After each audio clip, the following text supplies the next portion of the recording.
শোনে, সুদের পরিণাম ধ্বংস হবেই হবে, আজ হোক আর কাল হোক সুদ ধ্বংস হবেই হবে। সারা দুনিয়া এখন দেখছে যে সুদ কিভাবে ধ্বংস হয়। সারা দুনিয়া এখন দেখছে সুদ কিভাবে ধ্বংস হবে। মনে রাখবেন, এর ফলে শুধু এক শ্রেণীর মানুষই লাভবান হবে। কোন শ্রেণী?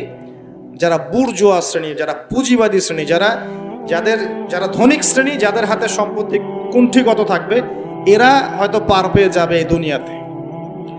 কিন্তু মধ্যবিত্ত শ্রেণী আর নিম্ন মধ্যবিত্ত শ্রেণীর জীবনে এমন দুর্ভোগ নেমে আসবে সামনে, দেখে নিন কি হয়। সুদের পরিণতি হচ্ছে ধ্বংস।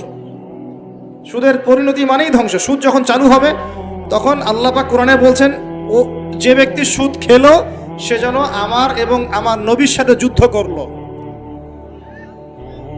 এটা বলি তাহলে বুঝবেন। সূরা বাকারায় 279-80 এই আয়াতগুলো থেকে আছে, 79-81।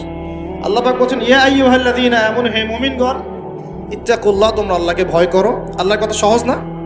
তোমরা আল্লাহকে ভয় করো। ওয়াযারু মা বাকিয়া মিনার রিবা, সুদ ছেড়ে দাও। সুদের অবশিষ্ট অংশ ছেড়ে দাও মানে সুদ ছেড়ে দাও। ওয়া ইল্লাম তাফআলু, যদি তোমরা সুদ না ছাড়ো, ফাআযানু বিহারবিন মিনাল্লাহি ওয়া রাসূলিহি, তাহলে আল্লাহ এবং তার রাসূলের সাথে যুদ্ধের ঘোষণা শুনে রাখো। কার কথা এটা? আমি বানিয়ে বললাম? আপনার কিতাব। এই কিতাব আপনার বাসায় নাই? আপনি কি এই কিতাবের জন্য জীবন দিতে চান না? যখন এই কিতাবকে কেউ অবমাননা করে, আপনার তো গা জ্বলে, হৃদয় রক্তক্ষরণ হয়। কয়েকদিন আগে ওই যে সুইডেন না ডেনমার্ক, হ্যাঁ, আমি নামও ভুলে গেছি, ভুলে যাওয়াই ভালো। এগুলো মনে রাখাই খারাপ, কারণ এদেরকে মনে রাখে কি হবে। শুধু প্রথম কথা হচ্ছে যে ওই পশ্চিমা সভ্যতার মধ্যেই যারা বাক স্বাধীনতার কথা বলে, ব্যক্তি স্বাধীনতার কথা বলে, আর তাদের বাক স্বাধীনতা মানে হচ্ছে ছেলে ছেলে বিয়ে করতে পারবে, এটা ব্যক্তি স্বাধীনতা। আর বাক স্বাধীনতা মানে ইসলামের বিরুদ্ধে যা ইচ্ছা তাই বলতে পারবে। ইসলামের বিরুদ্ধে যা ইচ্ছা তাই বলতে পারবে, এটা হচ্ছে বাক স্বাধীনতা। আর আল্লাহ পাকের বিধানের বাইরে যা ইচ্ছা তাই করতে পারবে। মদ খাবে, সুদ খাবে, ঘুষ খাবে, জেনা করবে, পর্নোগ্রাফিতে থাকবে, যা ইচ্ছা করবে, এর নাম হলো ব্যক্তি স্বাধীনতা। এটা ওরা বিশ্বাস করে। তো সেখানে কোরআনকে অবমাননা করেছে, কোরআন পুড়িয়ে দিয়েছে, আপনারা দেখেছেন তো। তখন আপনার খারাপ লাগে নাই? একটু খারাপ লাগে নাই ভাই? কষ্ট হয় নাই? এখন আমাকে বলেন, ওই কোরআনেই আছে সুদ খাওয়া মানে আল্লাহ এবং তার রাসূলের সাথে যুদ্ধ করা। আমি আর আপনি যে মানছি না, এখন আমাদের কি হবে বলেন? সে তো অমুসলিম, কোরআনে কি আছে জানেই না বেচারা। কোরআনের প্রতি অনেক ক্ষোভ, কারণ কোরআন ওদের সমস্ত জাহিলিয়াত অন্যায়ের বিরুদ্ধে কথা বলে। এই জন্য কোরআনকে পুরাই দিতে চায় এবং নবীকেও গালিগালাজ করে, তাই না? ইসলামের বিরুদ্ধে দাঁড়ায় যায়, ইসলামের বিরুদ্ধে ওরা চেষ্টা চালায়, কারণ ওরা জানে না ইসলাম কি, ওরা বোঝে না কোরআন কি, ওরা বোঝে না মুহাম্মদ সাল্লাল্লাহু আলাইহি ওয়াসাল্লাম কে, তিনি কেমন আদর্শ, কেমন মানুষ, তিনি যে পুরো বিশ্বের জন্য রহমত, ওরা তো জানেই না, বোঝেই না। আমরা জানি না? এখন আমরা যে জানি, কিন্তু আমরা যে কোরআন পড়তে জানি না। আমরা তো জানি, কিন্তু আমরা তারপরেও যে কোরআন তেলাওয়াত করতে পারি না। জানার পরেও যে কোরআনের অর্থ কোনোদিন পড়ে দেখলাম না।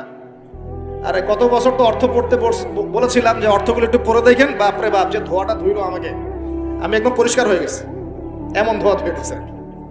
কোরআনের অর্থ পড়ার দরকার নাই। আমি কি বলেছিলাম যে কোরআন তেলাওয়াত করলে কোনো নেকি হবে না? কোরআন তেলাওয়াত করলে কোনো নেকি হবে না, এই কথা বলেছিলাম না? বলেছিলাম যে কোরআন তেলাওয়াত শুধু তেলাওয়াত করে গেলে আপনি ভিতরের হকটা আদায় করতে পারবেন না। কোনটা বলেছে? কোরআনে আপনি সূরা ফাতিহা পড়লেন, কিন্তু সূরা ফাতিহার অর্থ আপনি বুঝলেন না। আপনি কি সূরা ফাতিহার মধ্যে আল্লাহ যা বলেছেন তা কি বুঝতে পারলেন? এই যে আয়াত একটা তেলাওয়াত করলাম, আপনি পড়তে পারলেন, ইয়া আইয়ুহাল্লাযীনা আমানু তাকুল্লাহা ওয়া যারু মা বাকিয়া মিনার রিবা ইন কুনতুম মুমিনিন ওয়া ইল্লাম তাফআলু ফাআযানু বিহারবিন মিনাল্লাহি ওয়া রাসূলিহি। আপনি কি কিছু বুঝলেন? তিলাওয়াত তো করলেন, প্রত্যেক হরফে 10 নেকি হলো, আপনার আমলনামায় প্রত্যেক হরফে 10 নেকি হলো, ঠিক আছে, বুঝলাম, মানলাম। কিন্তু এই আয়াত যে আপনি বুঝতে পারলেন না। কিন্তু এখন আমি যদি বলে দেই আয়াতের অর্থটা এমন, হে মুমিনগণ, আল্লাহকে ভয় করো, সুদ ছেড়ে দাও, যদি না ছাড়ো আল্লাহ এবং তার রাসূলের সাথে যুদ্ধের ঘোষণা শুনে রাখো। এবার কি কিছু বুঝতে পারলেন? বুঝতে পারেন না? তাহলে অর্থের দরকার নাই ভাই। আর কত সহজ করে বলবো বলেন তো ভাই? আর কত সহজ করে বোঝাবো? আমি যে এখন মুসলিম পরিবারে জন্ম নিয়েও যে আমি কোরআন তেলাওয়াত করতে পারছি না, অর্থটা পড়ে দেখছি না, নবীর হাদিসগুলো পড়ছি না, কোরআন রেগুলার একটু তেলাওয়াত করি না, কোরআনের একটু দাওয়াত মানুষকে দেই না, কোরআনের কাজে সাহায্য করছি না, এগুলো কি আমার অপরাধ হচ্ছে না? কে বড় অপরাধী তাহলে, তারা না আমরা? বলেন এবার, দ্বিতীয় ওয়াদাটা করতে পারি? প্রথম ওয়াদা করেছেন দরুদ পড়বেন সকালে সন্ধ্যায় 10 বার করে, মনে আছে তো নাকি ভুলে গেছেন? আমাদের মেমোরি তো এখন মাছের মতো, অ্যাকুরিয়ামের মাছ আছে না, ওই মাছের মেমোরি ওখানে ঘোরে কেন সারাদিন জানেন?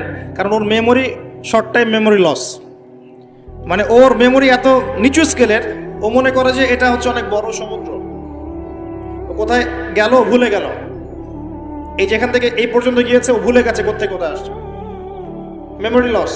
আমাদের কেন জানি আমাদের জাতিটা এরকম হয়ে গেছে, আল্লাহ মাফ করুক। একটা ইস্যু আসে ওইটা নিয়ে একদম মাতামাতি লাফালাফি, চলে গেলে ওটা ভুলে যাবে, নতুন ইস্যু, এমনটা হয় না? আচ্ছা, তো আপনারা ওই রকম হয়েন না অন্তত পক্ষে, আল্লাহ পাক তৌফিক দান করুন। তো প্রথমে ওয়াদা করেছেন কি 10 বার করে দরুদ, মনে আছে তো?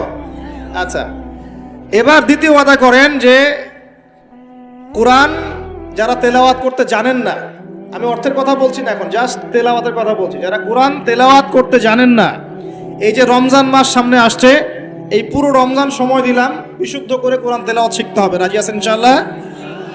রাজি আছেন ইনশাআল্লাহ? ওয়াদা করছেন তো? নিয়াত এত দুর্বল কেন? নিয়াত এত দুর্বল কেন? কোরআন তেলাওয়াত শিখতে কি কষ্ট হবে খুব? এটা তেলাওয়াত শেখাটা কি অযথা হবে? কাজে দিবে? কোরআন যে তেলাওয়াত করতে জানে না, কোরআন কি তার পক্ষে সাক্ষী দিবে না বিপক্ষে সাক্ষী দিবে? আর কোরআন যার বিপক্ষে সাক্ষী দিবে সে কি জান্নাতে যাবে? কি মনে হয়, জান্নাতে যাবে? আচ্ছা, তাহলে একটু ওয়াদা করতে পারি ইনশাআল্লাহ, আগামী রমজান শেষ হওয়ার আগেই কোরআন তেলাওয়াত শেষ হওয়া চাই ইনশাআল্লাহ। পারা যাবে ইনশাআল্লাহ? যে ফজিলত বলি, প্রত্যেক হরফে 10 নেকি পাবেন ইনশাআল্লাহ, প্রত্যেক হরফে 10 নেকি। কোরআনে কতগুলো হরফ আছে জানেন? এটা আয়াত, আয়াত, হরফ, হরফ মানে অক্ষর, আর আয়াতও 6666টা নাই, 6666টা আয়াত কোরআনে নাই। বাসায় কি গুনে দেখেন, কোরআনে আয়াত আছে 6236টা, 6236টা, বাসায় কি গুনে দেখেন। 2, কোরআনের শব্দ আছে 77,800টা, শব্দ বুঝি, ওয়ার্ডস 77,800টা, এটা হলো শব্দ সংখ্যা। আর অক্ষর প্রায় 5 থেকে 6 লক্ষ অক্ষর আছে, 5 থেকে 6 লক্ষ অক্ষর আছে। এখন প্রত্যেক হরফে 10টা করে যদি নেকি হয়, একবার বিশুদ্ধ করে কোরআন খতম দিলে কত নেকি হবে বলেন? কত হবে? কয়েক কোটি তো হবে নাকি ইনশাআল্লাহ? হবে তো নাকি? আল্লাহ পাক আমাদের সবাইকে বিশুদ্ধ করে কোরআন তেলাওয়াত করার তৌফিক এনায়েত করুন, বলি আমিন।